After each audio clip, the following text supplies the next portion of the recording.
ओम नमः सिद्धेभ्यः जय श्री ओम नमः सिद्धेभ्यः जय श्री ओम नमः सिद्धेभ्यः।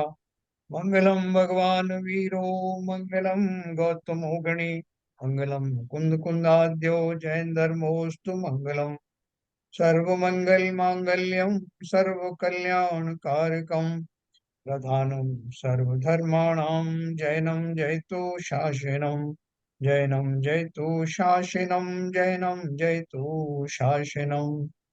नमः समय साराय स्वानुभूत्या चकाशते चित स्वभावाय भावाय सर्वभावांतरच्छिदे।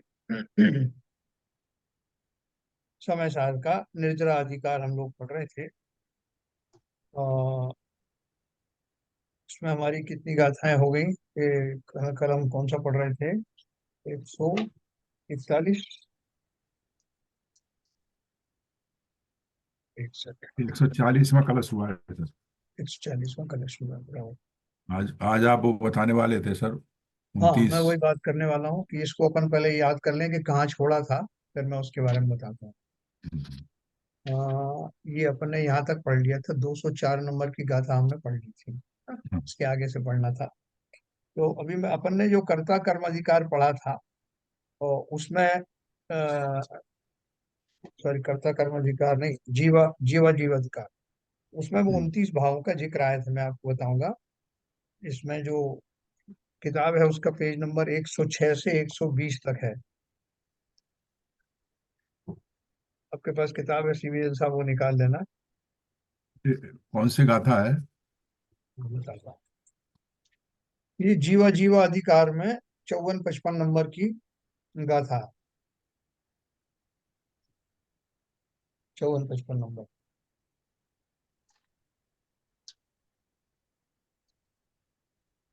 हाँ, मैं इसमें 50 से निकाल देता 55 हूँ। हाँ, इसमें निकाल लूँ, इसी में निकाल देता हूँ। हाँ, निकाल लीजिए।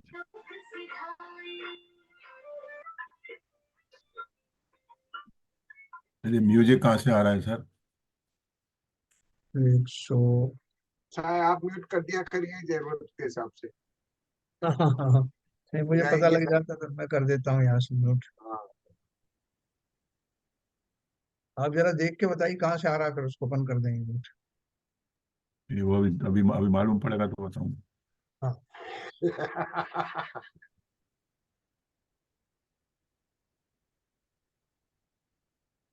इनफैक्ट अभी तो तीन ही ऑडियो ऑन है, आपका, मेरा, एसपीजीवी एंड सबका।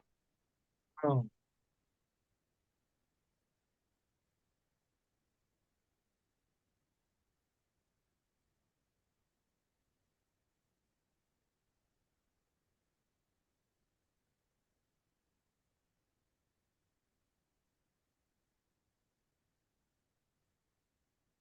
ये देखिए, ये जो गाथा है ना, 54-55।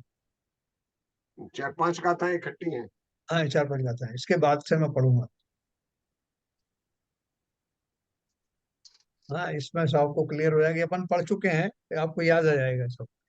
तो उसमें जो जितने भी भाव हैं, 29 भाव जो दिए हैं, उनमें उद्गल संबंधी जितने भी भाव हैं, जो कहीं से भी उद्गल से किसी भी प्रकार से कनेक्टेड है, वो सब भाव मेरे नहीं है। ऐसे 29 तरह के उन्होंने बातों का जिक्र किया है, जो मैं आपको बताने वाला हूं। जीव तो चैतन्य शक्ति मात्र ही है ना? देख, समझना, अब चूंकि आपने आगे तक का पढ़ लिया इसलिए आपको ये और अच्छे से समझ में आए। जीव तो चैतन्य शक्ति मात्र ही है, चित शक्ति ही जीव का सर्वस्व है। सब कुछ है। चित शक्ति के अतिरिक्त जो भी भाव हैं, वे सभी पौद्गलिक हैं, उद्गल द्रव्य के परिणाम हैं। यह भाव है 36वें कलश का, और यही भाव आगामी गाथाओं में भी व्यक्त किया गया है, जिनका पद्यानुवाद इस प्रकार से है ना? अभी देखो, मैं आपको वो सीधा ये पे ले जाता हूँ। जो हमारे भाव हैं उसमें एक उन्होंने सीधे नंबर डाले हुए हैं इसमें, देखो, ये वाले। पहला नंबर, काला, हरा, पीला, लाल और सफेद, ये 5 प्रकार के वर्ण जीव नहीं है, क्योंकि ये पुद्गल द्रव्य के परिणाममय होने से अपनी अनुभूति से भिन्न।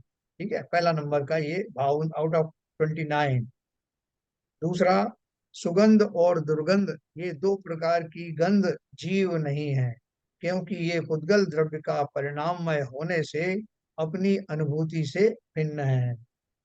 तीसरा, कड़वा, कषायला, चरपरा, खट्टा और मीठा, ये पांच प्रकार के रस जीव नहीं है, क्योंकि ये पुद्गल द्रव्य के परिणाममय होने से अपनी अनुभूति से भिन्न है। ये जितने भी पुद्गल द्रव्य के जो गुण होते हैं, विशेष गुण होते हैं, उनका वर्णन किया। चिकना, रूखा, ठंडा, गर्म, हल्का, भारी, कोमल और कठोर, ये 8 प्रकार के स्पर्श जीव नहीं है, क्योंकि ये पुद्गल द्रव्य के परिणाममय होने से अपनी अनुभूति से भिन्न है। अब आपको बहुत क्लियरली समझ में आ रहा होगा ऐसे कि हाँ बिल्कुल सही है। स्पर्श आदि चारों भाव रूप सामान्य परिणाम मात्र रूप भी जीव नहीं है, परिणाम मात्र रूप भी जीव नहीं है, क्योंकि यह रूप पुद्गल द्रव्य का परिणाममय होने से अपनी अनुभूति से भिन्न है ना। जो स्पर्श वगैरह है ना, चारों तरह के, ठंडा, गर्म, हल्का, भारी, कोमल, ये भी सब स्पर्श में आता है। देन इसके अलावा वो जो है, ये सब इसमें आ गया। चिकना, रूखा, ठंडा, गर्म, हल्का, भारी, कोमल, कठोर, 8 प्रकार के स्पर्श है ना। और स्पर्श आदि इनको अलग चारों अलग क्यों भाव। किया? हाँ बता रहा हूँ, सब बता रहा इनको हूँ, बता अलग रहा अलग हूँ। किया है? हाँ वही बता रहा हूँ। तो पहला वाला जो उन्होंने किया, ये तो जो है स्पर्श के जो डायरेक्ट उनके अंदर जो गुण होते हैं ना, उद्गल हम्म। को आप छुओगे तो आपको उनका जो चिकना, रूखा, ठंडा स्पर्श मालूम पड़ेगा। मतलब हम्म। उसके अंदर है ही वो गुण मालूम। कोई करे, करना चाहे तो करे, ना करे तो मत करे, लेकिन वो गुण उसके अंदर मौजूद है। तो वो बोल रहे हैं कि ये पुद्गल द्रव्य के परिणाममय होने से अपनी अनुभूति से भिन्न है। फिर उसके बाद उन्होंने इसको अलग करके क्या कहा, स्पर्श आदि चारों भाव रूप सामान्य परिणाम मात्र रूप भी जीव नहीं है। स्पर्श आदि चारों भाव कौन से हुए? रूप, रस, गंध, वर्ण। रूप, रस, गंध, वर्ण और रूप एक ही है, और स्पर्श, ऐसे चार जो भाव है वो सामान्य परिणाम मात्र रूप भी जीव नहीं, यानी ये स्पेशल ये की भाई तो शुरू छोड़ो। के ये भाई शुरू के पंचेंद्र पांच रस जो वो होते हैं ना, पंचेंद्रिय हाँ में, पंचेंद्रिय पांच रस जो होते हैं, हाँ। वो उसी का आधार पर है मेरे ख्याल से। स्पेशल इंद्रिय पांच इंद्रिय होती है ना, उन्हीं के नहीं आधार नहीं, पर चल चल पांच रहा है इंद्रिय क्या? तो होती है, ये जो हाँ, उसके जो साथ पहली पहली इंद्रिय वो बताई ना, रस भी। ये जो तो पहला मालूम पड़ता है कि स्पर्श इंद्रिय कठोर मुलायम, आपने एक बार बताया था ना, पांचों इंद्रियों की डिटेल बताई थी आपने। तो वो उसमें भी सेम ही आ रही है, नहीं वही वाली देखो, बात आ रही है। आपने बताया था स्पर्श इंद्रिय हाँ में कठोर। हाँ, नहीं नहीं, अभी अभी अ, देखो, पांच इंद्रिय से कनेक्ट मत करो, अब सीधे उसमें बात अच्छा करो। चार अच्छा अच्छा प्रकार के जो मुख्य गुण पुद्गल के होते हैं वो कौन से होते हैं? रूप या वर्ण? वर्ण और रूप एक ही चीज है। अच्छा अच्छा रस, अच्छा रूप, रस, गंध और स्पर्श, है ना। रूप में वर्ण, वर्ण आदि आ गए, और फिर रस होता है उसमें, और क्या होता है? स्पर्श होता है, और एक गंध होती है। ठीक है। कान से तो वो शब्द सुनाई देता है, वो तो पुद्गल की पर्याय होती है। वो जब पुद्गल का वो स्कंद बनता है तब वो उसमें शब्द आदि के निर्माण होते हैं। बाकी ये जो विशेष जो चार गुण पुद्गल के बेसिक गुण हैं, वो चार गुण ये हैं। तो वो बोल रहे हैं कि एक तो उनके अंदर में जो गुण पाए पाया जाता है वो उनका गुण, और दूसरा हमारी जो अनुभूति चार प्रकार से उनका वेदन करने का जो स्वभाव है, कि जैसे जीभ के ऊपर से कोई पदार्थ गुजरा तो उसका, उस गुजरने का अनुभव अनुभव करना। ठीक है ना। रसना इंद्री के ऊपर से, रसना इंद्री में जो है, जो उसके तंतु आदि होते हैं उनमें रस आदि का जो वेदन करने की प्रोब है, उनमें वो शक्ति है, तो वो एक अलग है। लेकिन उस शक्ति को का अनुभव करना रूपी जो भाव है वो जीव का है, पुद्गल का नहीं है। वो पुद्गल में वो गुण नहीं है कि वो उसकी अनुभूति करे। तो ये जो 5 नंबर में जो दिया है वो है कि पुद्गल में अच्छा अच्छा होने अच्छा। वाले चारों प्रकार के भावों का अनुभव करना वो जीव करता है, लेकिन वो जीव के स्वाभाविक गुण नहीं है, क्योंकि सिद्ध बैठे हुए हैं वहां पर। तो सिद्ध बैठ करके वो पुद्गल परमाणुओं का रस वगैरह थोड़ी निकाल रहे हैं, उसमें से अनुभव कर रहे हैं। इसलिए उन्होंने बोला कि ये जो सामान्य रूप से पुद्गल में स्थित चारों प्रकार के गुणों गुणों को जानना, उसका अनुभव करना, ये चारों पर, ये जो है आत्मा के स्वाभाविक भाव नहीं है। इसलिए उसको अलग किया। स्पर्श आदि चारों भाव रूप सामान्य परिणाम मात्र रूप भी जीव नहीं है, क्योंकि यह रूप उद्गल द्रव्य का परिणाममय होने से अपनी अनुभूति से भिन्न। जब जीव द्रव्य अपना अनुभूति करेगा, अपना अनुभव करेगा, तो उसमें पुद्गल द्रव्य के मैंने वो चखा था, मैंने ये सुना था, वो सब कहीं रहता नहीं, क्योंकि उसके स्वभाव में नहीं आता। सांसारिक दशा में वो ये सब राग आदि के कारण करता है। तो इसलिए वो अनुभूतियां जो पुद्गल द्रव्य के उन गुणों को ग्रहण करके जीव महसूस करता है, वो भी वास्तव जीव का स्वाभाविक गुण नहीं है, उसकी अनुभूति का हिस्सा नहीं। मैं क्लियर कर पाया ये बात? हाँ, हाँ बात बिल्कुल, समझ में आ मेरे गई। को तो क्लियर समझ हुआ। समझ में आ गई। छठवां नंबर है औदारिक, वैक्रियक, आहारक, तेजस और कार्मण। ये 5 प्रकार के शरीर भी जीव नहीं है ना। अपन औदारिक शरीर बोलते हैं, वैक्रियक बोलते हैं, ये शरीर के प्रकार हैं, जीव से क्या लेना देना। क्योंकि ये उद्गल द्रव्य के परिणाममय होने से अपनी अनुभूति से भिन्न है। फिर ये सारे जो नामकर्म के आ गए भी है, ये सब औदारिक शरीर आदि सब नाम करके। सातवां है सम, चतुरस्र, न्यग्रोध, परिमंडल, स्वाति, कुब्जक, वामन और उंडक। ये 6 प्रकार के संस्थान भी जीव नहीं है। अपन ने संस्थान पढ़े थे ना, सुडौल जी। शरीर है, या वो पेड़ ऐसा है, कोई ऊपर से मोटा नीचे से पतला है, या जो छोटा छोटा है बिल्कुल बोना है, वामन है, उंडक है। ऐसे 6 प्रकार के जो संस्थान है अपन ने पढ़े थे, वो भी आकार है, शरीर आदि के आकार है। कोई पेड़ के आकार है, कोई मनुष्यों के आकार है, इस तरह के। इसलिए वो भी 6 प्रकार के संस्थान भी जीव नहीं है, क्योंकि ये पुद्गल द्रव्य के परिणाममय होने से अपनी अनुभूति से भिन्न है। फिर वज्र, वृषभ, नाराज, वज्र, नाराज, नाराज, अर्ध नाराज, कीलिका और असम प्राप्त स्फटिका, ये 6 प्रकार के संगनन भी जीव नहीं है। ये संगनन होते हैं ना, हड्डियां और बंध, जो हड्डियां हैं, नसें हैं और जो कीले हैं, वो सब।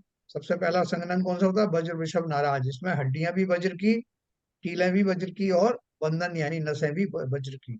ये पहला नंबर का संघनन होता है, जो सभी तीर्थंकरों को और जो केवल ज्ञानी होते हैं उन सबको होता है। ठीक है, श्रेणी आरोहण करने वालों को होता है। और उसके बाद में के दूसरे संघनन है वज्र नाराज में, वो आधा होता है। फिर किसी में खाली कील वज्र की होती है, किसी में खाली बंधन वज्र के होते हैं। इस तरह से भाई होते साहब, होते जन्म से होते हैं क्या? हैं। जन्म से होते हैं कि बाद में होता है ये? नहीं, जन्म से होते हैं, जन्म से होता है, बाद में नहीं होता। जैसे जिस शरीर से जीव जाना चाह मोक्ष जाएगा, वो शरीरधारी, उसके ये वज्र वृषभ नाराज संघनन होंगे। ये सब और आपको जन्म ही उनका फैसिलिटी हुआ मिले, तो, फैसिलिटी मिलेगी। तो भाई साहब, विदेश क्षेत्र में तो जन्म और के वो जिनके 3 गोते हैं वो होता ही नहीं है केवल ज्ञान। तो ऐसे भी वो है क्या? मतलब आपका वैसे मतलब है देखो। कि जो चरम शरीर नहीं होते, क्या उनका भी वज्र वृषभ नाराज होता है? आपका ये कहना है ना, हाँ, विदेश हाँ, क्षेत्र में ना। नहीं, ये एक नियम तो ये पक्का है जो मैंने हाँ। आपको बताया। बाकी नियम अपन बाद में चर्चा करेंगे। नियम क्या है कि जिस शरीर से मोक्ष जाना होता है, वो शरीर अच्छा, अच्छा। वज्र वृषभ नाराज संघनन वाला होता है। बस इतना रूल आप याद रखिए, जब आपका समय आएगा आपको भी दे दिया अच्छा, धन्यवाद सर। जाएगा। तो सब ये वज्र वृषभ नारायण नाराज जो शरीर होता है, जी, तीर्थंकरों के अलावा नॉर्मल केवली का भी होता है। यस। न केवल केवलियों के होता है, मतलब केवली आप कह सकते हो, क्योंकि जो श्रेणी आरोहण करते हैं ना, श्रेणी आरोहण करने में भी कई बार ये होता है कि उसी भाव से मोक्ष नहीं जाता, लेकिन श्रेणी आरोहण करने की योग्यता रखने वाले मुनियों को भी ये वज्रवृषभ नाराज संघनन मिलता है, तभी वो श्रेणी आरोहण कर पाते हैं। अभी वो उनको उस पर मोक्ष होता है कि नहीं होता, मेरे ख्याल से ये पक्का नहीं है मुझे कि उसी भाव से, मतलब उनको श्रेणी आरोहण करने वालों को अवश्य ही ये होता है, ये मैंने पढ़ा था। बहन जी हैं उधर तो और क्लियर करेंगे।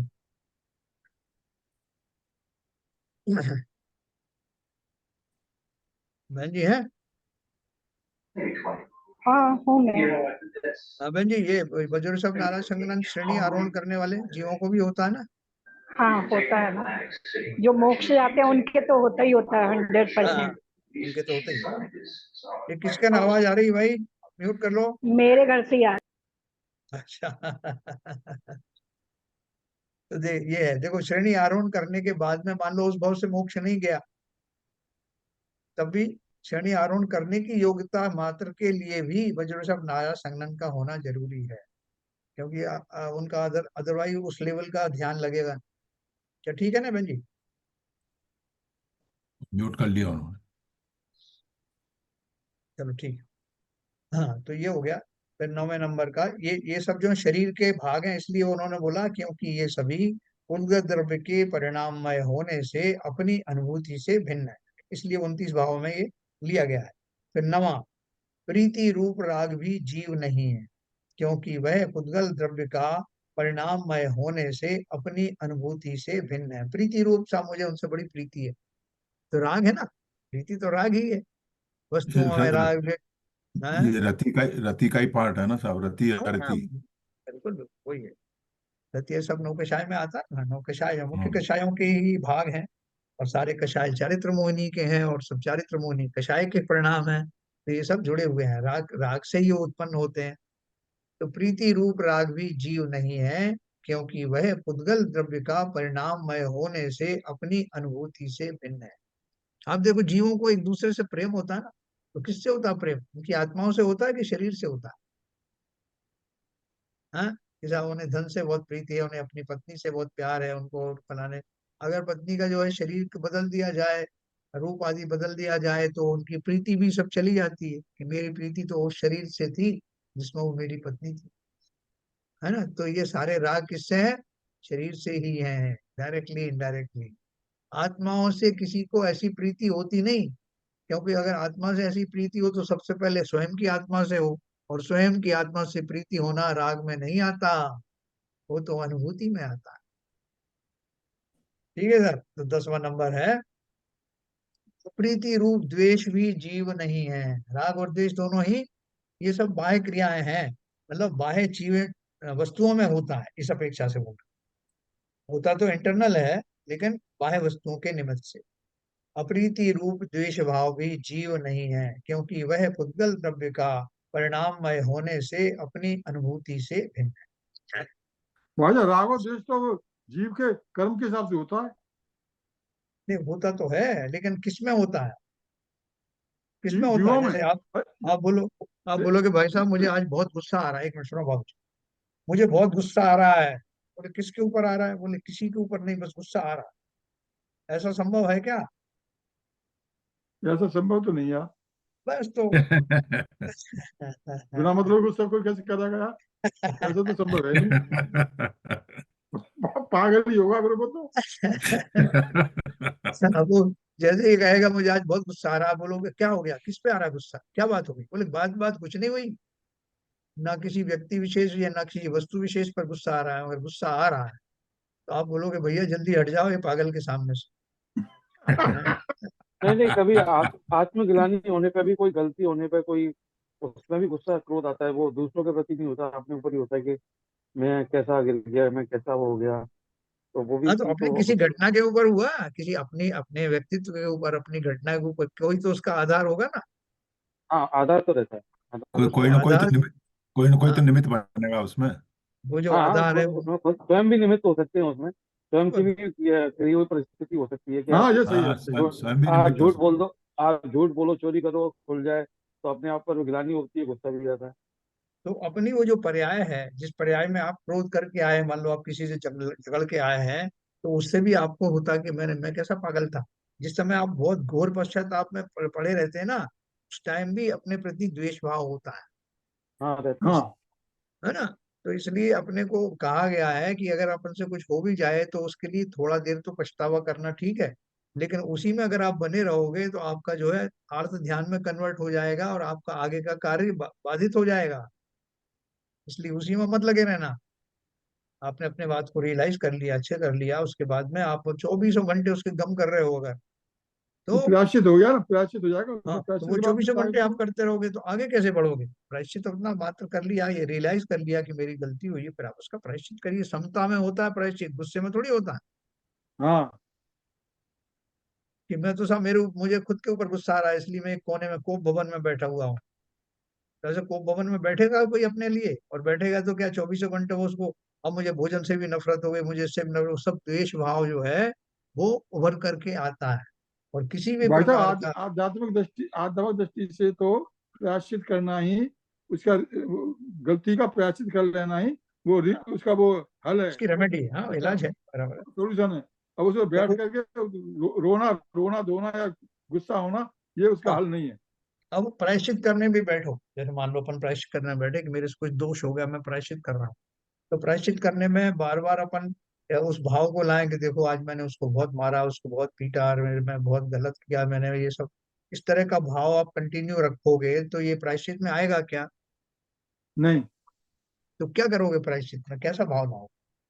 मैं ये उसको स्टार्टिंग में उसके रख करके फिर हाँ, अपना शुरू में मैं आज इस बात का प्रयास लेता हूँ। प्रयास लेने के बाद में जो भी मुनि महाराज हो, कोई या भगवान की प्रतिमा के सामने खड़े होकर के, अब आइंदा मैं ध्यान रखूंगा, इसका नहीं करूंगा, और मैं हाँ, प्रयास लेता हूँ। और इस तरीके से होता है, ऐसा नहीं उसी को सोच के तो आप ध्यान बनता चला जाएगा, बल्कि और हाँ, पाप पाप का बंद और होगा। बंद होगा। तो आप क्या करोगे, अपनी आत्मा का ध्यान करके, उसके स्वभाव का ध्यान करके, अरे मैं समता में रहने वाला जीव हूँ, और ये मेरा स्वभाव नहीं था जो मेरे द्वारा हो गया। और अपने स्वभाव में जितना आप होते जाओगे, वो आपका वास्तविक प्रायश्चित होगा। आपने सही कहा, शुरुआत में मैं वहां से शुरू करूंगा कि मुझसे आज ये ऐसी इस तरह की भूल हो गई। मैं अभी संकल्प करता हूँ कि इस तरह की भूल मुझसे ना हो, क्योंकि मैं तो आत्म स्वभावी हूँ। मुझे तो ये शोभा देता नहीं कि मैं कहाँ उलझ गया। कोई मेरा कर्म का उदय आया जिसमें हो सकता है कि मैंने इस तरह की कर दिया हो, लेकिन मेरा स्वभाव तो प्रभु जैसा है, अनंत जैसा है, शुद्ध है, समतामय है। मैं इसका चिंतन जितनी देर कर सकता हूँ, वो मुझे न केवल प्रायश्चित दिलाएगा, बल्कि मेरे भावों में वो नई ताजगी और सुविचार भर देने के कारण पुण्य का कारण भी हो सकता है। वो जो शुभ भाव बनेंगे, न केवल उसको नल एंड वाइड कर देंगे जो मेरे अंदर संताप उत्पन्न हुआ अपने स्वयं के कृत्य के प्रति, बल्कि उस समता में ज्यादा देर तक बैठने से मेरा और लाभ, फर्दर लाभ भी होता है। वो वास्तव में प्रायश्चित है।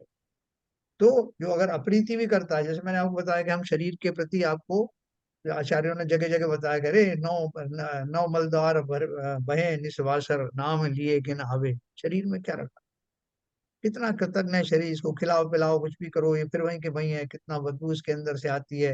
इंद्रियों के भोग के लिए परेशान रहता है, इसमें बुढ़ापा आता है, इसका रक्त आदि है, उसमें तरह तरह की गंदगियों की बात करके क्यों दिलाते हैं यार? मैंने आपको बताया था कि जिस शरीर में मैंने राग किया, उससे ही द्वेष क्यों दिलाया जाता है, द्वेष में क्यों कन्वर्ट किया जाता है? क्योंकि वो द्वेष से राग चूंकि ज्यादा आ, बलवान होता है, उस राग को पहले द्वेष में कन्वर्ट करके फिर द्वेष को भी छुड़ा देते हैं कि भैया ये तुमको जो बात बताई थी, खाली शरीर में आपकी आसक्ति को हटाने के लिए कही थी। वास्तव में तो शरीर अपना स्वभाव रूप है, उसका जो स्वभाव वो है। अगर वो रक्त आदि से उसका निर्माण हुआ है, मांस मज्जा से हुआ है तो हुआ है, उसमें द्वेष की क्या बात है? और तुम तो देखो कि देह देवल में, उसी देह में बैठे हुए तुम भगवान आत्मा हो, और वो तुम्हारी संयम में साधक भी है। अब आप ये बात कहने लग गए। बोले आप पहले तो उसकी बड़ी बुराई कर रहे थे, तो पहले राग को तोड़कर द्वेष में कन्वर्ट किया, अब द्वेष को हटा करके समता में ले आए हैं कि संसार का कोई भी द्रव्य अच्छा या बुरा होता नहीं। तुम्हें उसके बहुत प्रीति थी, इसलिए प्रीति तोड़ाने के लिए बात कही थी। वास्तव में तो शरीर जो है तुम्हारे लिए, अगर सही ढंग से यूज करो तो संयम का साधन भी है। तो कुल मिलाकर के राग और द्वेष दोनों ही अहितकारी हैं, लेकिन किसी पर्पस विशेष से राग को द्वेष में कन्वर्ट किया था, वास्तव में बाद में समता में लेकर के आ गए। ठीक है सर। तो अप्रीति रूप भाई द्वेष साहब, भी द्वेष जीव। द्वेष हाँ। हमेशा बनाए, आदमी द्वेष हमेशा बनाए नहीं रह सकता, और राग तो हमेशा रहता है। राग हमेशा रहेगा, और द्वेष सही कह रहे हैं। हमेशा, तो किसी किसी के प्रति अगर द्वेष करेंगे तो हमेशा नहीं हो। अभी परिस्थिति अगर बस कोई बात हो गई तो ठीक है। और ये भी देखा है, जैसे मान लो, अब मैं अपनी बात बताऊं, मैं जब जब मैं ये तंबाकू वगैरह खाता था, जी। ये वक्त करता था, तो हाँ, जब वहां पे प्रोफेसर पंचकर्णा में क्षमा सागर जी महाराज ने वो दिया हाँ, उद्बोधन, उसके उसके बाद में मैंने छोड़ दिया। उससे मुझे द्वेष द्वेष हो गया इससे, और हाँ। आज उसके बाद में अब तो मुझे पता भी नहीं है कि कभी उस खाया करते थे। न तो मुझे न तो हाँ, न, न, न तो उससे मुझे घृणा है, न मुझसे हाँ, कोई राग है, ना मुझसे कोई मतलब ही नहीं है। बिल्कुल तो ये ऑटोमेटिक हो जाता है। द्वेष ऑटोमेटिक तो होता है, बिल्कुल सही कर रहे हो, बिल्कुल सही कर रहे हो। ठीक है ना। तो देखो, अप्रीति रूप द्वेष भी जीव नहीं है, क्योंकि वह पुद्गल द्रव्य का परिणाममय होने से अपनी अनुभूति से भिन्न है। ना, जो अपन जो अनुभूति करते हैं, अरे ये मेरा बहुत बढ़िया है, ये मेरा ये दोस्त है, मेरा ये सब जो है, और या ये मेरा शत्रु है, दोनों तरह के भाव जो है वो पौद्गलिक वस्तुओं के निमित्त से जुड़े रहने के कारण से वो मेरे हैं नहीं। 11 नंबर का है, यथार्थ तत्व की अप्रतिपत्ति रूप यानी मिथ्यात्व रूप मोह भी जीव नहीं है, क्योंकि वह पुद्गल द्रव्य का परिणाममय होने से अपनी अनुभूति से भिन्न है। जो मोह आदि है, मोह क्या है? एक तरह का जो भाव है जो पर द्रव्यों के निमित्त से होता है। जैसे ऊपर में प्रीति रूप से कहा, यहाँ मिथ्यात्व रूप से का जो भाव है, जिसके जिसके बल पर जीव जो है वो पागल सा रहता है, उसे वस्तु जैसी वैसी दिखाई नहीं देती, वो वो मिथ्यात्व रूप मोह जो है, मोह भी क्या है? मोह का भी अपन दो पार्ट करते हैं ना वैसे। तो ये कौन सा वाला पार्ट हो रहा है? ये पौद्गलिक भाव हो रहा है। जैसे मोहिनी कर्म है, मोहिनी कर्म जो है वो क्या है? वो भी पुद्गल के ही वो परमाणु है ना, जिनमें विशेष प्रकार के गुण होता है जो आपको मिथ्यात्व में भटका के रखता है। उस मिथ्यात्व कर्म की बात कर रहे हैं। यथार्थ तत्व की प्रतिपत्ति रूप मिथ्यात्व रूप मोह भी जीव नहीं है, क्योंकि वह पुद्गल द्रव्य का परिणाममय होने से अपनी अनुभूति से भिन्न है। ये सब का पुद्गल वाला जो पार्ट है वो जोड़ लेना। तो कर्म है पुद्गलमय है, पुद्गल से रचित। मोहिनी कर्म है वो भी पुद्गल से रचित है। और दूसरे जितने भी कर्म है, कषाय हैं, वो सब भी पुद्गल कर्म से बने हुए हैं। तो ये सारे जितने भी हैं वो सब पुद्गल के खाते में जो किसी न किसी तरह से जुड़े हुए हैं। मिथ्यात्व, अविरति, संयम वगैरह है। कषाय और योग जिसके लक्षण हैं, ऐसे प्रत्यय यानी आश्रव भी जीव नहीं है, क्योंकि ये पुद्गल द्रव्य के परिणाममय होने से अपनी अनुभूति से भिन्न है। अविरति माने असंयम।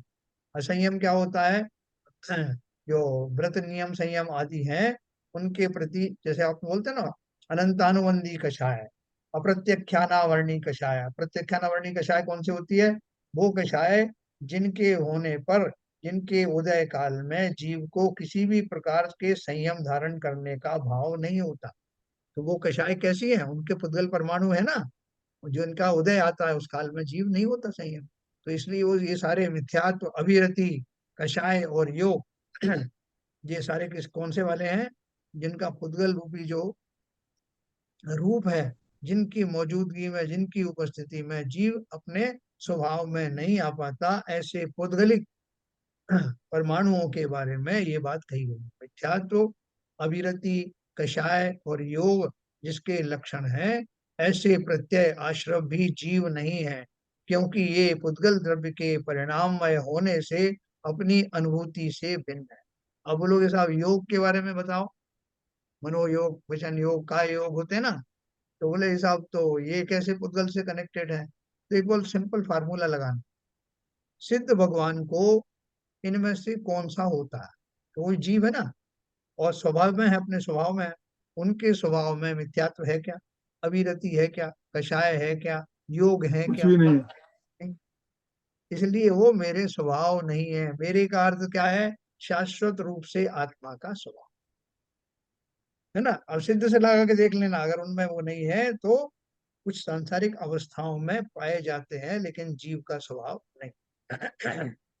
अगला इसी तरह से लगाना, ज्ञानावरण, दर्शनावरण, वेदनीय, मोहनीय, आयु, नाम, गोत्र और अंतराय, ये आठों कर्म भी जीव नहीं, क्योंकि ये पुद्गल द्रव्य के परिणाममय होने से अपनी अनुभूति से भिन्न है। यानी कितनी शुद्ध मेरी अनुभूति होगी ये सोचो, जिसके अंदर कोई मिलावट नहीं। तो सवेरे बोलते हैं साहब वो जो गंधोदक आपने तैयार किया है जो अभिषेक का, उसमें लौंग मत डालना। क्यों मत डालना? क्योंकि हमें प्योर माल चाहिए, उसमें किसी प्रकार का और कोई कण मत डाल देना, उसकी प्योरिटी खत्म हो जाएगी। तो अपन बोलते हैं नहीं साहब वो तो लौंग तो हम दो कारण से डाल रहे हैं। क्या कारण से डाल रहे हैं? एक तो आइडेंटिफिकेशन रहे कि ये जल है और ये गंधोदक है। दूसरा ये कि उसकी मर्यादा बढ़ाने के लिए डाल रहे हैं। बोले बाद में डालते रहना साहब ये सब काम, हमें तो पता है ना ये गंधोदक है और हम अब तुरंत ले रहे हैं, तो हमें मर्यादा बढ़ाने की जरूरत भी नहीं, हमको प्योर माल आने दो। किसी तरह की मिलावट नहीं चाहिए। जो जिनेंद्र प्रतिमा से स्पर्श किया हुआ जो जल है वो बहु औषधीय है, वो प्योर चाहिए। तो ठीक उसी प्रकार वो बोल रहे हैं कि मुझे आत्मा की वो अनुभूति चाहिए जिसमें पुद्गल का लेश मात्र भी मिश्रण ना हो। पुद्गल से जुड़े हुए किसी भी भाव से अगर मेरी अनुभूति युक्त हो जाती है तो अनुभूति प्योर अनुभूति नहीं रही। इसलिए उन्होंने कहा ये सब मेरे नहीं, इनको निकालो मेरे अनुभूति से बाहर, ये मेरा पार्ट नहीं है ना। ज्ञानावरण, दर्शनावरण, वेदनीय, मोहनीय, आयु, नाम, गोत्र और अंतराय, ये आठों कर्म जीव नहीं है, क्योंकि ये पुद्गल द्रव्य के परिणाममय होने से अपनी अनुभूति से भिन्न है। फिर 15वां नंबर, हाँ सॉरी 14, 6 पर्याप्तियों और 3 शरीरों के योग्य उद्गल स्कंद रूप नो कर्म भी जीव नहीं है।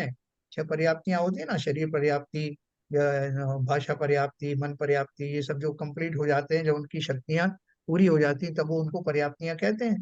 तो वो जो जीव जीने वाले होते हैं वो, उसके बाद उनकी पर्याप्तियां जब पूर्ण हो जाती हैं तो उसका इंडिकेशन होता है कि इनका अभी आगे तक भी जीने वाले हैं। शरीर पर्याप्ति आदि सब पूरी होती है, भाषा पर्याप्ति होती है, वो उनको पर्याप्त जीव बोलते हैं। तो 6 पर्याप्तियां और 3 शरीर, तीनों शरीर के योग, तीनों कौन से हैं? वैक्रियक, औदारिक, या उनका बोला होगा अपना औदारिक, तेजस और क्या बोलते हैं, कर्म। कर्मण। कर्मण शरीर है ना, वो भी हो सकता है। और ये 3 शरीर वो भी हो सकते हैं कि ये अपना औदारिक शरीर, वैक्रियक शरीर, और तीसरा कौन सा आहारक। है? आहारक। आरक, आरक शरीर। हाँ, तीनों शरीरों के योग्य पुद्गल स्कंद रूप नो कर्म भी जीव नहीं है, क्योंकि ये शरीरों का निर्माण नो कर्म वाले परमाणुओं से होता है। विशेष परमाणु जो नो कर्म कहलाते हैं, उन परमाणुओं से शरीरों का निर्माण होता है। तो वो परमाणु भी परमाणु ही है, इसलिए वो जीव नहीं है, क्योंकि वह पुद्गल द्रव्य का परिणाममय होने से अपनी अनुभूति से भिन्न है। ये सब में लगा लेना। 15वां है, कर्म के रस की शक्तियों अर्थात अविभाग तो भाई साहब, प्रतिच्छेद। यहाँ पर तीन शरीर क्यों लिखे हैं? मैंने आपको तो 3 बताया ना, सही तो 3। सही तो सही तो सही तो पांचों सही जो है वो है, वो है क्या नाम है, पुद्गल पुद्गल से वो है, जो कार्बन शरीर भी है और आरक भी है। देखो ये यह कर्माण की, एक एक मिनट, ये कर्माण की बात नहीं है, क्योंकि नो कर्म कर्माण शरीर से नहीं बनते, नो कर्मों से कर्माण शरीर नहीं बनता। अच्छा तेजस अच्छा तो अच्छा बनता है, हाँ तेजस तो बनता है। ठीक है इसलिए ये ठीक है वो 3 वैक्रियक और आहारक और वो है ना, ठीक औदारिक, है ये उनकी ठीक बात ठीक है ठीक है।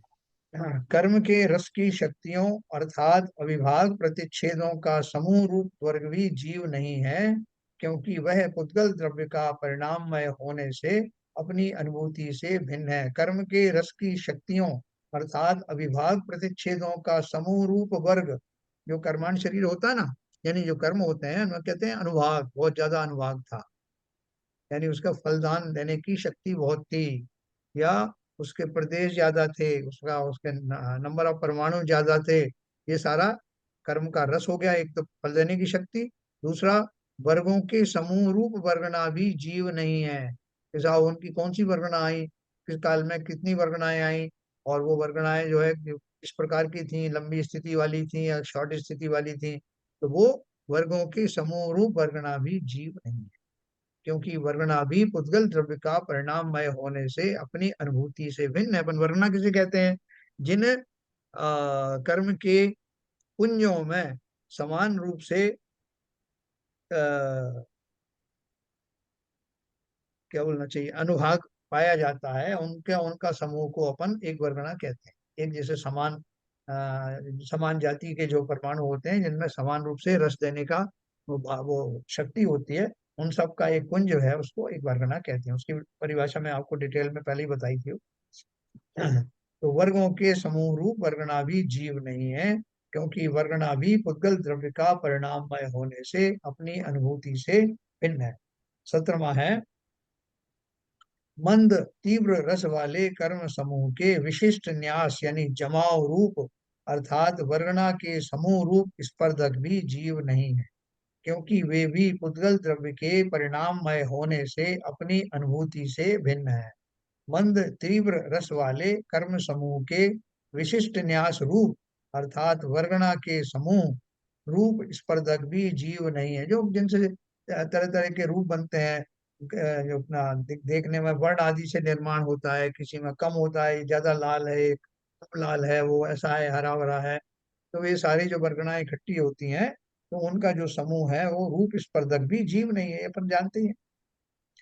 18 है, स्वापर के एकत्व के अध्यास होने पर विशुद्ध चैतन्य परिणाम से भिन्न रूप है लक्षण, जिनका ऐसे अध्यात्म स्थान भी जीव नहीं है, क्योंकि वे भी पुद्गल द्रव्य के परिणाममय होने से अपनी अनुभूति से भिन्न है। देखो इसकी बात अपन करते हैं। स्वापर के एकत्व के अध्यास होने पर विशुद्ध चैतन्य परिणाम से भिन्न रूप है लक्षण, जिनका ऐसे अध्यात्म स्थान भी जीव नहीं है। ये किसके लिए कहा है? देखो नीचे लिखा है इसमें, यानी चारित्र मोह विपाक नहीं, ये तो उसी गाथा का है। हाँ, मतलब देखो जिसमें जिन भावों में स्व और पर का अलग अलग करके जो भाव नहीं होते हैं, जिनमें मिला जुला परिणाम आता है, स्व पर को एक ही माना जाता है। कौन सा है स्व पर का एकत्व भाव? शरीर को अपना मानना, शरीर को अपना स्वरूप मानना, यह शरीर मेरा है ऐसा मानना, ऐसा एकत्व होने का जो भाव जिसमें आता है, वो सब मेरा शुद्ध भाव नहीं है। ये सब मोह आदि के कारण, राग आदि के कारण मैं स्व में और पर में भेद नहीं कर पाता। तो वो जो अब जो उनमें भेद ना कर पा करके, बिना भेद किए हुए ही उनमें जिस तरह का भाव आता है, वो भाव वास्तव में आत्मा का नहीं है, यानी वेद विज्ञान पूर्वक न होने वाले समस्त भाव मेरे नहीं हैं। वो मेरी कमी है ना, इस पर्याय में कमी, जिसके कारण मैं वेद विज्ञान नहीं कर पा रहा। तो वेद विज्ञान न कर पाने के कारण आत्मा का और परद्रव्यों का जो स्वरूप मेरे सामने खड़ा हुआ है, जिनको मैं अपना मानता हूँ, वो खोटे भाव हैं, वो आत्मा का परिणाम नहीं होने से वो मेरे आत्मानुभूति से भिन्न है। तो शुद्ध आत्मा तो ऐसा भाव करेगा ही, जिनका ऐसे अध्यात्म स्थान भी जीव नहीं है, क्योंकि वे भी पुद्गल द्रव्य के परिणाममय होने से अपनी अनुभूति से भिन्न। 19वां है, भिन्न भिन्न प्रकृतियों के रस के परिणाम है लक्षण, जिनके वे अनुभाग स्थान भी जीव नहीं है, क्योंकि वे भी पुद्गल द्रव्य के परिणाममय होने से अपनी अनुभूति से भिन्न है। कितने तरह की प्रकृतियां होती हैं? हाँ, 8 प्रकार की है ना प्रकृतियां, और उत्तर प्रकृतियां कर्मों की। 8 कर्मों के कितने हो भेद होते हैं? 148 भेद या कुछ है ना। तो वो सब क्या है? भिन्न भिन्न प्रकृतियों के रस के परिणाम है लक्षण, जिनके वे अनुभाग स्थान भी जीव नहीं है।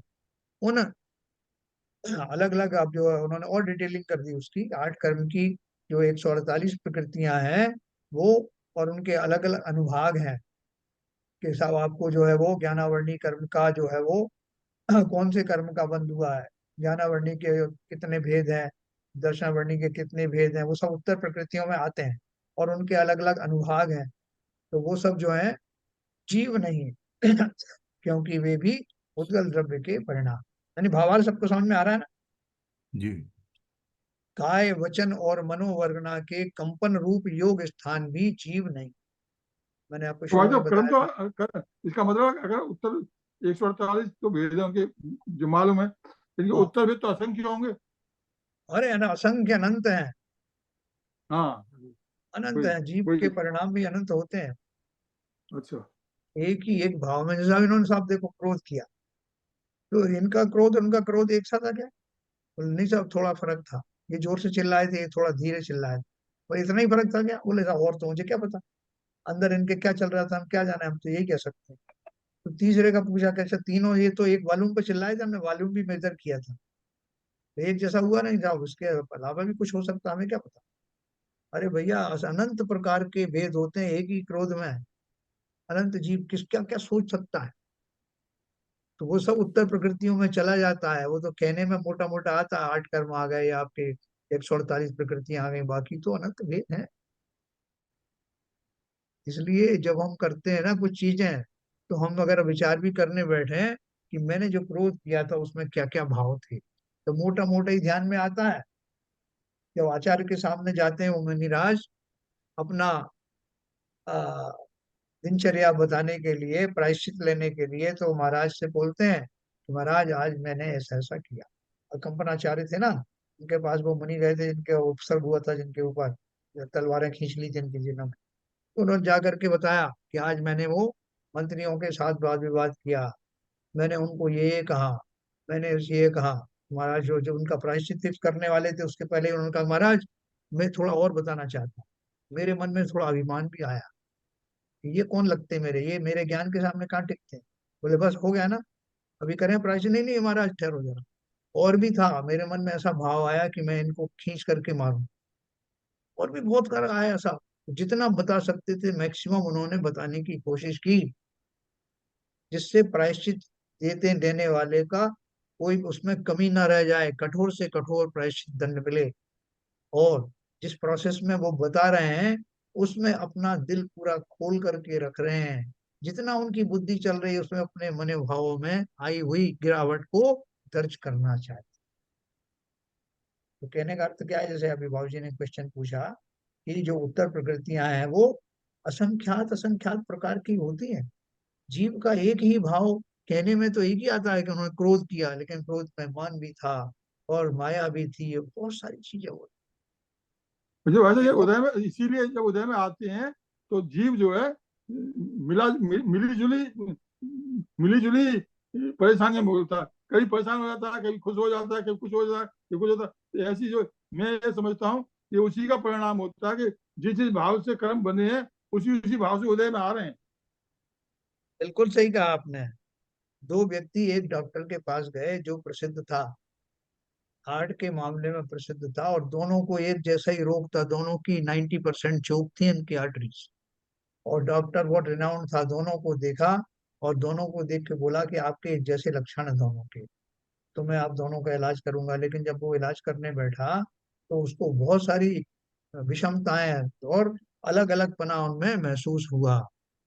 और जब उसने इलाज भी किया, फिर भी इलाज में जो पेटेंट दवाइयां होती थी, लेकिन एक पर काम की एक पर काम नहीं की, एक पे 50% ही काम की। तो उन्होंने शिकायत की कि आप पैसे तो हमने भी उतने दिए, आपने हमारा इलाज ऐसे क्यों? कि भैया एक जैसा इलाज किया था, अब पता नहीं आपका शरीर ने कैसे अडॉप्ट किया, दूसरे ने कैसे अडॉप्ट किया। तो किस पर डिपेंड किया ये सब? कर्म के ऊपर। है ना, बहुत सारे कॉम्बिनेशन होते हैं उसमें। किस जीव की कितनी आयु बाकी रहने वाली थी, उसने और कौन से कर्म किए थे जिसके कारण उसका इलाज करते करते भी उसकी जो है आंख की ज्योति चली गई, या कोई और दूसरी इंद्रियों का कोई साइड इफेक्ट हो गया। तो सारी चीजें जो है वो मेरे ही कॉम्प्लेक्स विचारों के कारण कॉम्प्लेक्स नेचर का जो है शरीर बन जाता है। ये सब मेरा किया धराया है, किसी और का नहीं। इसलिए समता में बनने का चेष्टा करना, अपने जे अंदर में जो मायाचारी के भाव है ना, जितने में ढूंढ सकता हूँ उसको ढूंढ लेना। कई बार तो बहुत ऐसे डीप होते हैं हमको ही नहीं मालूम पड़ता कि क्या मायाचारी पनप रही है। लेकिन जितने सरल रहोगे उतना ही लाभ होगा। कहते हैं सर्प कितना ही टेढ़ा मेढ़ा हो, लेकिन जब वामई में प्रवेश करता है तो सीधा घुसना पड़ता है, टेढ़ा मेढ़ा रहेगा तो घुस नहीं सकता। इसी प्रकार से मोक्ष जाने वाले जीव को सरल होना ही पड़ता। तो देखो 20 नंबर का अपन ने पढ़ा, काय वचन और मनोवर्गणा के कंपन रूप योग स्थान, मन काय, मन योग, वचन योग, काय योग। योग स्थान भी जीव नहीं है, क्योंकि वे भी पुद्गल द्रव्य के परिणाममय होने से अपनी अनुभूति से भिन्न है। 21वां है, भिन्न भिन्न प्रकृतियों के परिणाम लक्षण वाले बंद स्थान भी जीव नहीं है, क्योंकि वे भी पुद्गल द्रव्य के परिणाममय होने से अपनी अनुभूति से भिन्न। इनमें थोड़ा थोड़ा सा ही डिफरेंस है, लेकिन ऐसे उन्होंने 29 भाव निकाले हैं। भिन्न भिन्न प्रकृतियों के परिणाम लक्षण वाले बंद स्थान, जिनसे बंद होता है, अलग अलग प्रकार का बंद होता है, थोड़ा थोड़ा उनमें सूक्ष्म अंतर है। अपने फल को, ओवरलैपिंग काफी है। हाँ ओवरलैपिंग होगा उसमें, जब अपन उसकी और बारीकी में जाएंगे तो उनमें थोड़ा सा भेद पता लग जाएगा। हाँ। भिन्न भिन्न प्रकृतियों के परिणाम लक्षण वाले, अपने फल को उत्पन्न करने में समर्थ कर्म अवस्था रूप उदय स्थान भी जीव नहीं है, क्योंकि वे भी पुद्गल द्रव्य के परिणाममय होने से अपनी अनुभूति से भिन्न है। देखो, अपन कहेंगे ये सब बात तो हमने पढ़ ली, अपने फल को उत्पन्न करने में समर्थ कर्म अवस्था रूप उदय स्थान। जब आप गुम्मट सार पढ़ेंगे तो उसमें बहुत सारे उदय स्थान आएंगे। कौन कौन से उदय स्थान आते हैं, किस समय वो जो कर्म है वो उदय में आता है, और किस दशा में वो उदय में आता है, ऐसे कर्म उदय के स्थान है, बंध के स्थान है, वो सब बहुत डिटेलिंग है। यहाँ वो शॉर्ट में उन्होंने बताया, जब वो पढ़ेंगे तो आपको समझ में आएगा इसका अर्थ क्या था। गति इंद्रिय काय योग वेद कषाय ज्ञान संयम दर्शन देश्या अव्यत्व सम्यक्त्व संज्ञा और आहार, ये 14 मार्गणा स्थान भी जीव नहीं है। अपन ये सब मार्गणा स्थान पढ़े थे ना, ये जीव हम्म, इन इन जगहों पर 14 प्रकार के जगहों पर पाया जाता है। 4 गतियों में जीव पाया जाता है, अलग अलग गतियों में अलग अलग रूप में पाया जाता है। 5 इंद्रिय, एक इंद्रिय से लेके 5 इंद्रिय का धारी होता है। ये सब विविधता है ना जीवों की, अलग अलग जगह पर रहने वाले। फिर काय है ना, चार चार काय, जो 6 काय के जीव हैं, 6 काय के जीव हैं, उनकी अपेक्षा उनमें भेद पड़ते हैं। योगों की अपेक्षा भेद पड़ता है कि कौन सा योग किस जीव का चल रहा है। वेद की अपेक्षा पड़ता है, स्त्री वेद, पुरुष वेद, नपुंसक वेद। कषाय कौन से हैं, आपके सब चारों कषाय हैं। ऐसा ये, कोई भव्य है, कोई अभव्य है, कोई सम्यक में है, कोई मिथ्यात्म है। ये सारे जो 14 मार्गना स्थान अपन ने पढ़े थे, जलाशय की, जब अपन ने वो करणानी योग परिचय पढ़ा था, तो ये 14 मार्गणा स्थान भी जीव नहीं है। ये सब अपन फिर रिपीट करेंगे, आप चिंता मत करो, क्योंकि वे पुद्गल द्रव्य के परिणाममय होने से अपनी अनुभूति से भिन्न है। 24वां था, भिन्न भिन्न प्रकृतियों का सुनिश्चित काल तक साथ रहना है लक्षण जिनका, ऐसे स्थिति बंद स्थान भी जीव नहीं। जैसे उदय स्थान बताया, बंद स्थान बताया, तीसरा है स्थिति बंद स्थान। कितने समय तक बंधा हुआ जो कर्म है, कितने समय तक पेरेगा, कितने समय तक उसकी स्थिति है, उसके बंद स्थान होते हैं। हैं, जहाँ यहाँ शॉर्ट में बताया, डिटेल में वहां घुमट सार। 25वां है, कषायों के विपाक का उद्रेक है लक्षण जिनका, ऐसे संक्लेश स्थान भी जीव नहीं है, क्योंकि वे भी पुद्गल द्रव्य के परिणाममय होने से अपनी अनुभूति से भिन्न है। देखो, बोलते हैं कि जिस समय जीव के उच्च कोटि के भाव चल रहे होते हैं, बहुत शुद्ध अवस्था वाले चल रहे हैं, उनसे जब वो थोड़ा सा नीचे आ जाता है, उस समय तीर्थंकर प्रकृति का बंध होता है, जिसे संक्लेश परिणाम कह रहे हैं। तो इसका अर्थ क्या है कि वो तीर्थंकर प्रकृति का बंध भी अपेक्षाकृत उस शुद्ध की बजाय जब उससे नीचे आता है तब वो बंद होता है, क्योंकि उसका भी संसार ज्यादा लंबा टिकने वाला होता है। तो ये रहस्य जो है वो आप पढ़ेंगे उसमें, कि तीर्थंकर प्रकृति का बंध संक्लेशित परिणाम से, तो संक्लेशित का अर्थ ये नहीं कि जो बुरे परिणामों से, मतलब शुद्ध अवस्था जो चल रही थी पीक पर, उससे थोड़ा नीचा का लेवल आने पर वो तीर्थंकर प्रवृत्ति का बंद होता है, उसे भी संक्लेश कहते हैं। तो कषायों के विपाक का उद्रेक है लक्षण जिनका, ऐसे संक्लेश स्थान भी जीव नहीं है। 26वां है, कषायों के विपाक के अनुद्रेक लक्षण वाले विशुद्धि स्थान भी जीव नहीं है, क्योंकि वे उद्गल द्रव्य के परिणाममय होने। कषायों के यहाँ विपाक का उद्रेक लिखा है, और यहाँ लिखा है कषायों के विपाक के अनुद्रेक, यानी जो जो कषायों की ऊपर नीचे की जो स्थिति है, वो दोनों ही स्थितियां जीव की अनुभूति से भिन्न है। सिंपल बात है, क्योंकि जीव का जो स्वाभाविक भाव है, उनमें कषायों के लिए कोई स्थान नहीं है। बढ़ती हुई कषाय हो या घटती हुई कषाय हो, दोनों ही स्थान जीव की अनुभूति से भिन्न है। 26 हो गया। 27 में है, चारित्र मोह के विपाक की क्रमशः निवृत्ति लक्षण वाले संयम लब्धि स्थान भी जीव नहीं है, क्योंकि वे चारित्र मोह के विपाक की क्रमशः निवृत्ति लक्षण वाले संयम लब्धि स्थान, संयम है ना, जब आप अलग अलग गुण स्थान में जाओगे तो अलग अलग गुण स्थान में उनकी आपकी अलग अलग स्थिति बनेगी। आपके संयम के स्थान बनेंगे, आपकी जो वीतरागता है उनके अलग अलग स्थान लेवल बनेंगे। लेकिन जितने भी लेवल हैं, जब तक वो प्योर फॉर्म में नहीं आते, तब तक वो आत्मा की अनुभूति में नहीं गिने जाएंगे। जैसे मैंने आपको बताया कि 1000 सीढ़ियां है ना मिथ्यात्व सम्यक जाने की, तो 999 सीढ़ी भी सम्यक नहीं।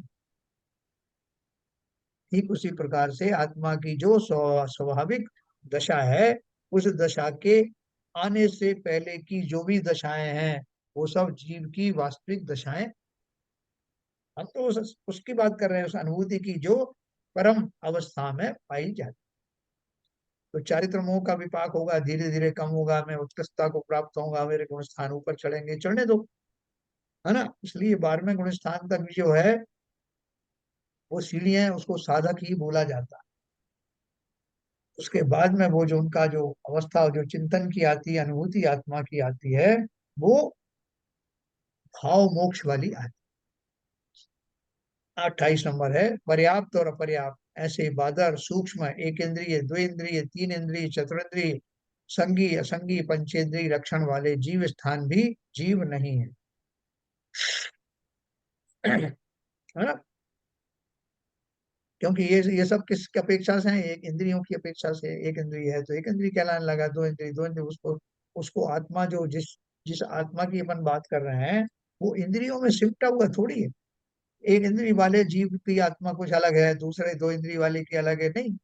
ये सब जो जितने भी बाह्य कारण हैं वो सब औदगलिक चिन्हों के से बाधित हैं, उनसे बंधे हुए हैं, उनके निमित्त से ये दशाएं बखान की जाती हैं। इसका वास्तविक अनुभूति से कोई लेना देना नहीं है।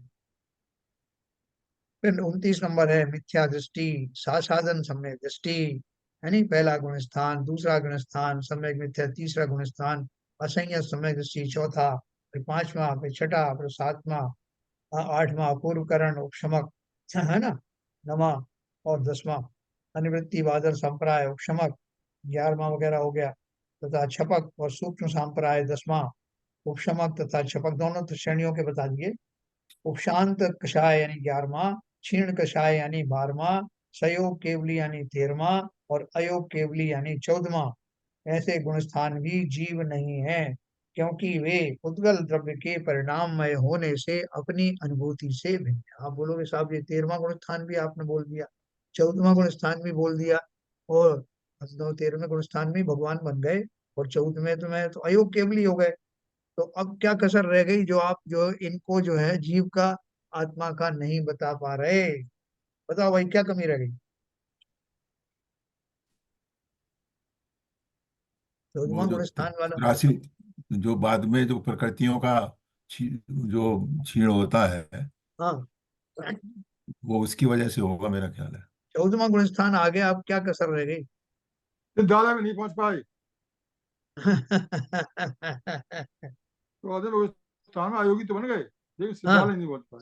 गुण सिद्धालय पहुंच स्थानातीत जाएगा सब नहीं हुए, होगा। गुण स्थानातीत नहीं हुए। हाँ, और गुण स्थान क्या है? उसमें कहीं ना कहीं उद्गल जन्य निमित्त मौजूद हैं। 14वें बिल्कुल गुण बिल्कुल स्थान में बिल्कुल भी बिल्कुल। कर्मों की 85 प्रकृतियां लगी रहती हैं, जो 14वें गुण स्थान में जाकर समाप्त होती उसी का हम्म। तो मैंने बोला था सर। है। क्या बोला था आपने? जो अंत की 85 प्रकृतियां रह जाती हैं 14 गुण हाँ स्थान हाँ, में। सही बोला आप, मैंने सुना नहीं है। हाँ, वही बोला था मैंने।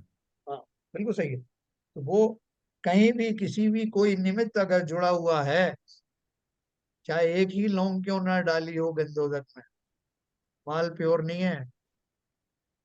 इसी तरह से भाई साहब, एक, हाँ इन 29 के अलावा ही कुछ है नहीं मेरे ख्याल से संसार। आप, ये अच्छा हुआ, हाँ अच्छा हाँ हुआ कि मैंने इसको उखाड़ दिया।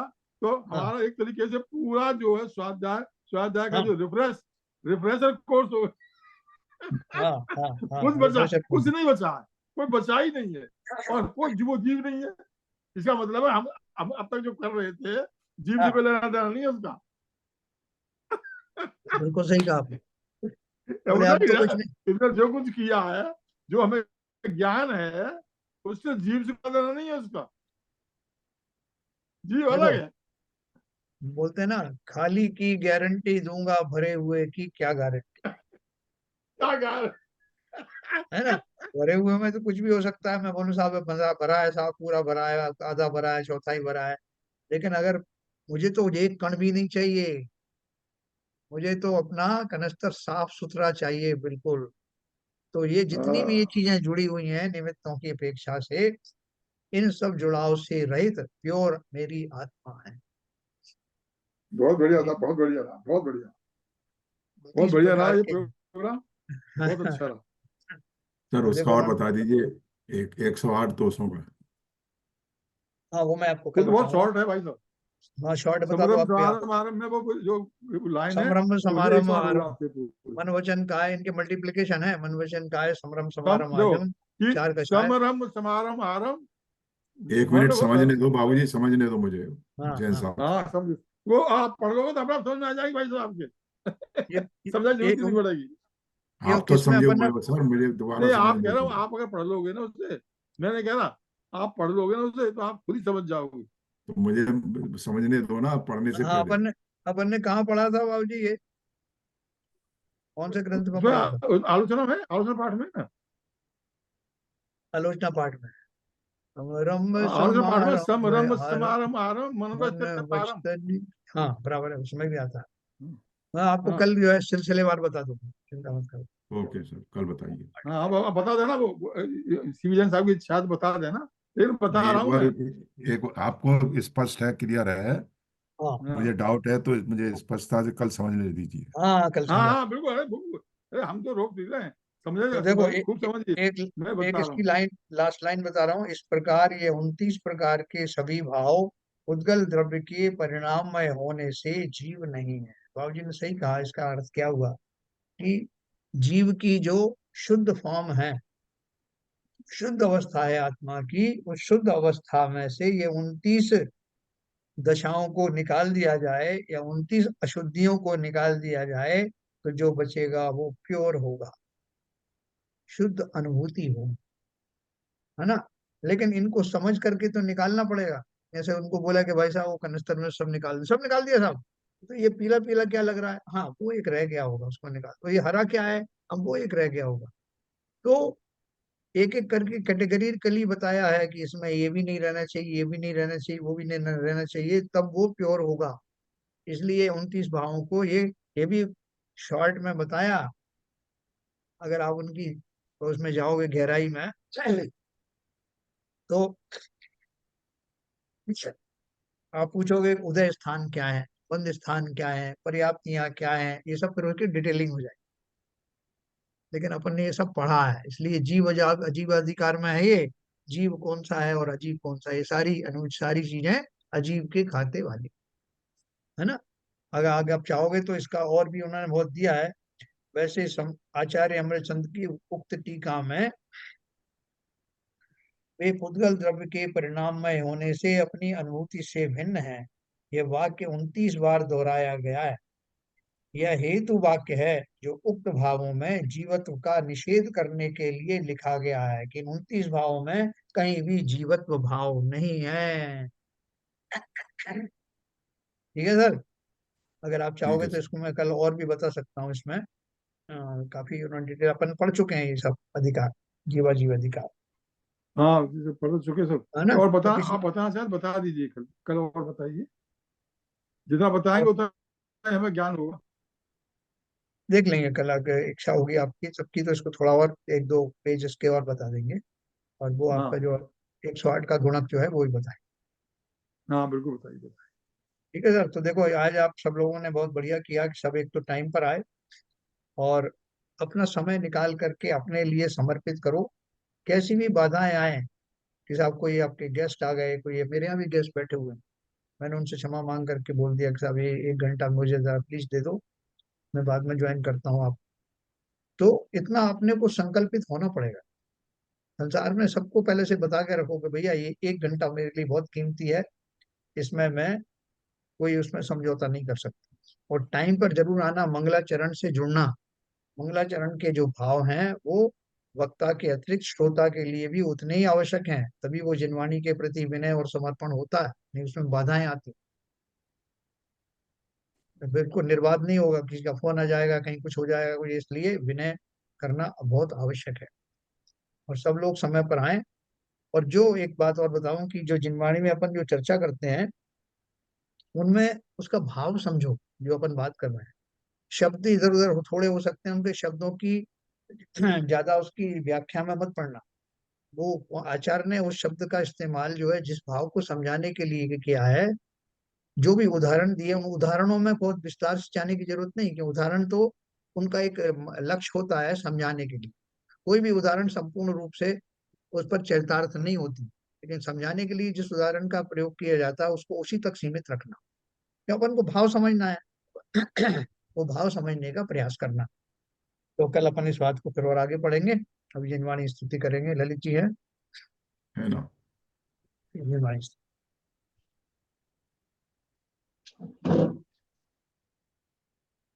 शतम नाश को ज्ञान के प्रकाश को आपा पर भास को भानु सी बखानी है। छह द्रव्य जान को बंध विधि भान को स्वपन पिछान को परम प्रमाणी है। अनुभव बताए को जीव के जताए को काउन सताए को भव्य और आनी है। जहाँ तहाँ तार वे को पार के उतार वे को सुख विस्तार वे को यही जिनवाणी है। हे जिनवाणी भारती तो हे जो बुदन रहे, जो तेरी शरण आ गए सो पावे सुख चैन। या वाणी के ज्ञान से सूझे लो पालो, तो वाणी मस्तक धरो सदा देते हैं दो, सदा देते हैं। जिनवाणी माता की जय। जय। जय।